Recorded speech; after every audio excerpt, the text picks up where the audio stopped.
This week, SpaceX prepares for Flight 11 with a reflown Super Heavy booster. A new study raises the chances of life on Saturn's moon Enceladus, and ESA and Avio explore reusable upper stages for some of Europe's rockets. My name is Connor, and welcome to another episode of Spaceflight News.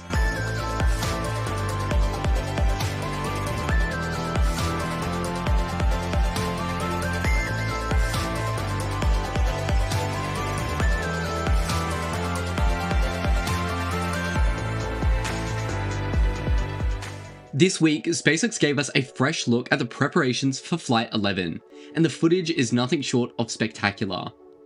We start with the new Mission Control Center, where every screen seemed to offer a unique angle of the action. From there, we were thrust into liftoff with stunning 4K shots showing the Super Heavy booster in all of its glory.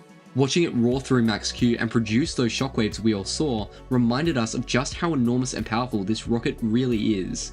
There is nothing else that's ever been like it. The hot staging sequence followed, giving us a rare, detailed view of the ring separation, something we may never see again at this level of clarity. Booster 16 executed its final descent and landing burn flawlessly, even performing a planned contingency burn from a middle engine ring, confirming that it hit all of its targets very precisely. Meanwhile, Ship 38's upper stage completed engine cutoff and payload deployment, all captured in high-resolution detail that highlights SpaceX's precision and accuracy across the stack. The mission also demonstrated the improved design of the Block 2 forward flaps, which handled re-entry beautifully. New camera angles from the engine bay during landing burns, along with drones and buoy shots of the splashdown, provide more insights into the engineering marvels that are at play with each flight. Looking ahead to Flight 11, scheduled for October 13th, this will be the final launch from the legged mount design at Pad 1. Booster 15 is notable as the second ever reflown Super Heavy, carrying 24 of its 33 Raptors from a previous mission. This time, SpaceX will experiment with a different landing burn sequence, starting with 13 engines, transitioning to 5 for the divert phase, and finally cutting down to the center 3 engines. The upper stage, Ship 38, will attempt another suborbital Starlink simulator deployment and an in-space engine relight to fine-tune its splashdown trajectory for future missions. Elsewhere, work continues across the site. At Pad 1, the launch mount is being reset, with clamps reinstalled and the crane reassembled. The Pad 2 ground support bunker is taking shape, while at the production site, the Gigabay and Macy's test sites are preparing for version 3 vehicles. Meanwhile, at Launch Complex 39A in Florida, Starship pad construction is progressing rapidly, with the installation of the water-cooled top ridge and the arrival of crane parts for the potential LR13000.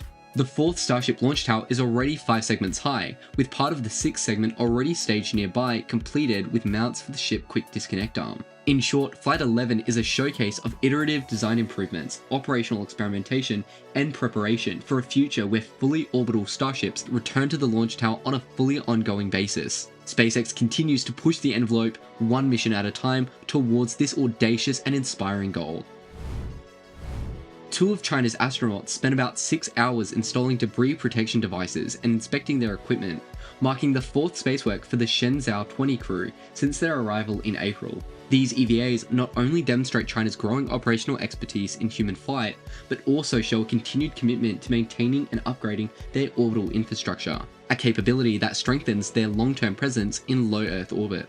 Over in Europe, ESA and Avio signed a 2-year, €400 million contract to study a reusable upper stage. The agreement that was announced at the International Aeronautical Congress focuses on design work for propulsion and re-entry systems that are needed for the future of reusable upper stages. While no timeline was initially disclosed, the project could influence the next generation of the Voyager rockets or other launch vehicles, signaling Europe's increasing interest in sustainable, cost-effective launch solutions that could compete with commercial trends set by SpaceX.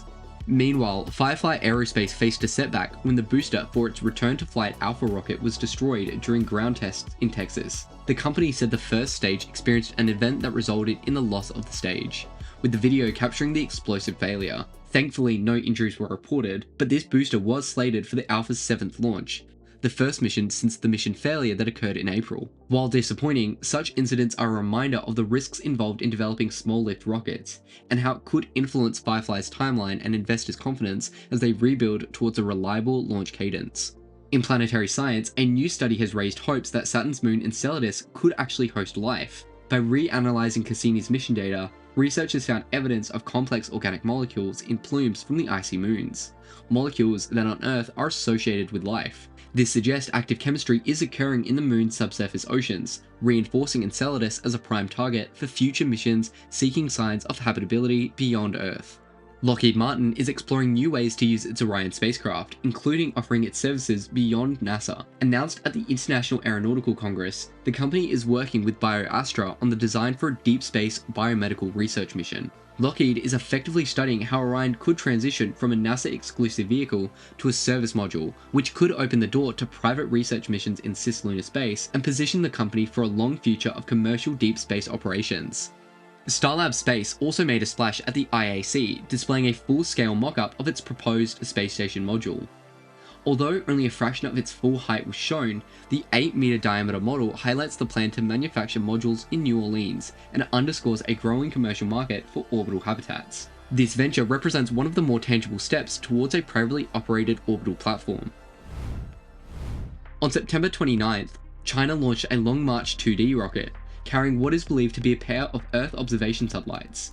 While details about the payload remain sparse, the mission reflects China's ongoing commitment to expanding its Earth monitoring capabilities and maintaining a robust orbital infrastructure. Just 2 days later, Rocket Lab conducted the Justin mission, a suborbital launch carrying a top-secret payload as part of its hypersonic orbital test program, Electron Haste. Flying from New Zealand, the mission demonstrates Rocket Lab's growing role in the niche suborbital research and classified technology testing grounds. Meanwhile, SpaceX carried out 2 Starlink launches this week, one on September 29th and another on October 3rd from Vandenberg. Together, this mission delivered 56 satellites to low Earth orbit. And that's all we have time for this week. If you enjoyed this episode, follow Spaceflight News on YouTube, Instagram, and X for more stories from the frontier of space exploration. Until next time, keep looking up.